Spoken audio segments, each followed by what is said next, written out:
Technician তো নয়, সেও তো ব্যাগ ধরে শিখেছে। তো এই যে স্যার আপনি এটা যে বলছেন, এটার নাম আর এর কাজ কি, এটা যদি আমি না জানি, ও দাদা আমি ফ্রিজে গ্যাস ভরতে পারি তো গ্যাস ভরতে পারি।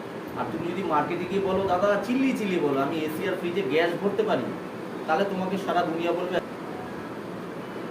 আর কিছু জানতে হবে না, বাকি আমি তোমাকে তো সব শিখিয়ে দেবো।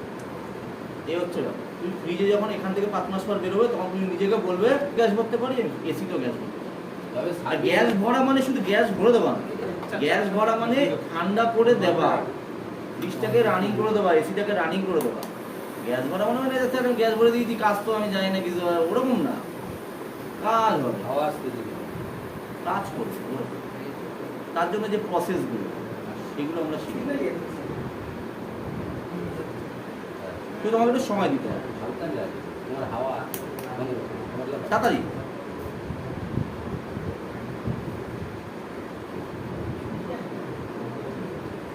কি বললাম তোমাকে যে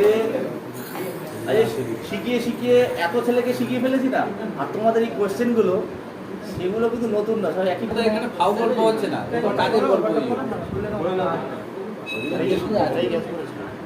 কোনটা মনে রাখবে, অয়েল চার্জটা মনে রাখো, আর আমরা একটা দেখবে একটা ওই কমনারি স্টার্টিং এর এই ব্যাপারটা একটু মনে রাখো, আর একটা রিলো এলপি ছাড়া কি করে চালাতে হয় ওইটুকু শুধু মনে রাখো, আর কিছু মনে রাখতে হবে না। রিলো এলপি মনে রাখতে হবেই না, মাথা থেকে বার করে, মানে ওটা নিয়ে ক্লাসই করাই না।